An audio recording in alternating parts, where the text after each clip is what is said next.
এই বইটাতে যত ফতোয়া রয়েছে তার 80% ফতোয়া সহিহ হাদিস এবং কোরআনের সঙ্গে মারাত্মকভাবে সংঘর্ষ।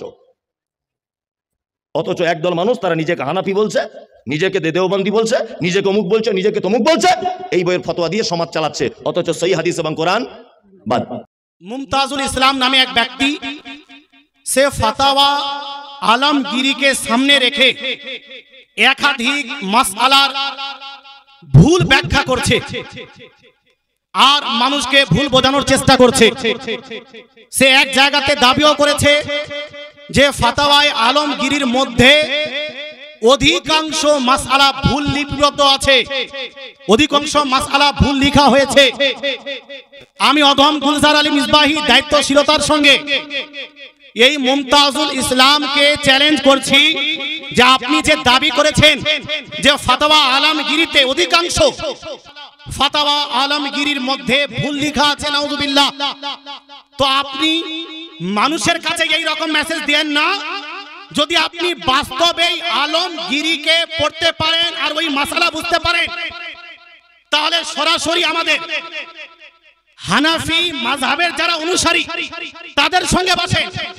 আমি আপনাকে চ্যালেঞ্জ করছি যে আপনি আমার সঙ্গে বসেন, সোশ্যাল মিডিয়ার সামনে বসেন, আর আপনি যে এই বার্তা মানুষের কাছে পেশ করছেন যে ফতোয়ায়ে আলমগীরের মধ্যে অধিকাংশ মাসালা ভুল লেখা আছে, তো যদি আপনি নিজেকে এত বিজ্ঞ মনে করেন, এত বড় পণ্ডিত মনে করেন যে আমি ফতোয়া আলমগীরির মধ্যে অধিকাংশ মাসালাকে ভুল পেয়েছি, তো স্টেজের মধ্যে নিজের স্টেজে নয় বরং আমাদের হানাফিদের কাছে এসে বসুন আর আমাদের সামনে কোরআন এবং হাদিসের সামনে প্রমাণ করুন যে এই সমস্ত মাসালা কোরআনের এই আয়াতের বিরুদ্ধে যাচ্ছে, এই সহিহ হাদিসের বিরুদ্ধে যাচ্ছে, যার কারণে এই মাসআলা হলো শরীয়ত অনুযায়ী ভুল। আমি আপনাকে চ্যালেঞ্জ করলাম, আপনি 10 দিনের মধ্যে এই চ্যালেঞ্জকে অ্যাকসেপ্ট করুন, গ্রহণ করুন।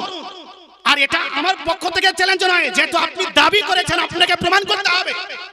লক্ষ লক্ষ মানুষ ওই ভিডিও দেখেছে, যার কারণে মানুষ বিভ্রান্ত হচ্ছে। ফতোয়া আলমগীরি এটা আহলে সুন্নাত ওয়াল জামাতের মধ্যে হানাফি মাযহাবের একটি নির্ভরযোগ্য কিতাব, গ্রহণযোগ্য বিশ্বাসযোগ্য কিতাব। এই কিতাব থেকে রেফারেন্স দেওয়া হয়, হাওয়ালা দেওয়া হয়, আর আপনি এত বড় মন্তব্য করে বসেছেন। তো যদি আপনি নিজেকে বিজ্ঞ মনে করেন, তো বাংলা আলমগীরি নয়, যে আসল আলমগীরি, সেই আসল আলমগীরি, মূল আলমগীরি যেটা আরবি ভাষায় লেখা হয়েছে, সেটাকে সামনে রেখে আলোচনা করা হবে এবং আপনি নিজের দাবি অনুযায়ী অধিকাংশ মাসালাকে ভুল প্রমাণ করবেন যে এই মাসালা কোরআনের এই আয়াতের বিরুদ্ধে যাচ্ছে, এই মাসালা এই সহিহ হাদিসের বিরুদ্ধে যাচ্ছে, যার কারণে এই মাসআলা পরিত্যাজ্য। আমি আপনাকে বললাম আপনি 10 দিনের মধ্যে গ্রহণ করুন এবং মিডিয়ার সামনে এসে আমাদের সঙ্গে কথা বলুন এবং বসার জন্য প্রস্তুতি নিন। আজ 27/10/2025 আজকে এই কথাটা আমি বললাম। 10 দিনের মধ্যে আমি চাইবো যে যদি আপনার মধ্যে দম থাকে অবশ্যই এর আপনি জবাব দেবেন, আর যদি জবাব না দেন তাহলে প্রমাণিত হবে যে না আপনি নিজে ফতোয়ায়ে আলমগীরি বুঝেছেন, না মানুষকে সঠিকভাবে বোঝাতে পেরেছেন, বরং আপনি মানুষকে ধোঁকা দিয়ে ভুল পথে নিয়ে যাওয়ার চেষ্টা করছেন। আর যদি সঠিক মনে করেন তাহলে আপনি আমাদের এই কথাকে গ্রহণ করবেন এবং আমাদের সঙ্গে বসবেন।